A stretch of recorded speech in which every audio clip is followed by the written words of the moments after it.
Since the massive earthquake that shook southeastern Turkey and Syria over 7 months ago, we have been working tirelessly to try to bring relief to the people that are suffering, many from just lack of basic necessities.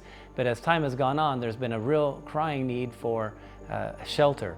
And that's been really the heart of our work right now in the southeastern part of Turkey, specifically in the city of Antioch, has been trying to provide people with homes for the long run, because the city has been so devastated. It's hard to comprehend, and in fact quite hard to imagine or even explain from our perspective just how devastating this earthquake is. Just to put it in context, the city of Antioch, which used to boast over 500,000 in population, 90% of the buildings are having to be leveled. Even though they didn't all collapse at the beginning, they're all now having to be destroyed more or less. The city is going to have to move elsewhere. And so this is just a small glimpse into what it means to be hit by such a massive earthquake in southeastern Turkey. About 7 or 8 big cities were hit by this. And this means that people are displaced, it means that people are without jobs, people are hopeless.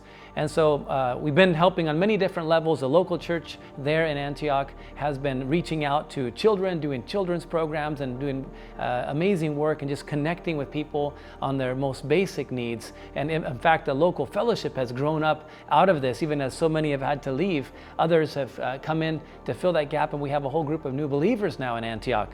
And as I said, though, we've been working on the tiny houses and really trying to provide people with a place to stay, sustainable living moving forward.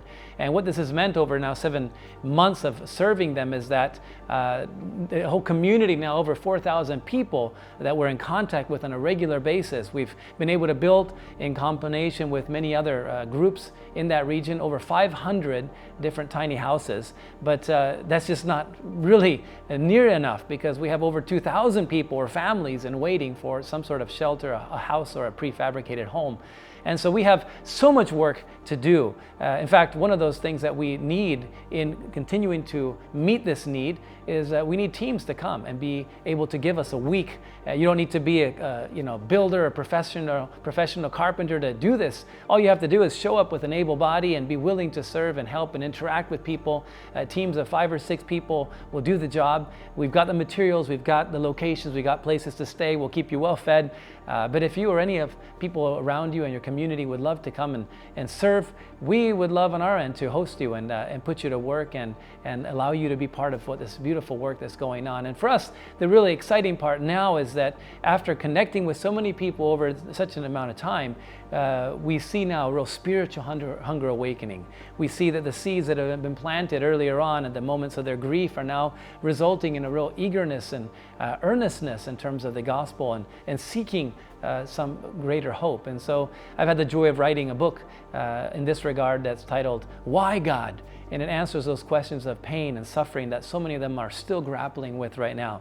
And so this really is a time to really meet the needs of people in southeastern Turkey. Now that most of the other governmental and other private organizations have left and left the people alone, really, it's the time when we can really ramp up our efforts to continue to give them shelter, provide their basic necessities, and in doing so, more actively now share the gospel and see a great harvest come out of this terrible tragedy.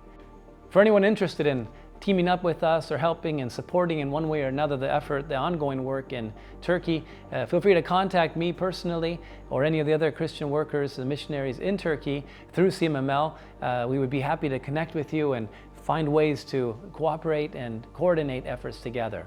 And if anything, continue to keep the people of Turkey and Syria in your hearts and prayers throughout this terrible situation and difficult times. It's going to take years for them to rebuild and restore some semblance of normal life. So keep them in your hearts and prayers moving forward. Thank you.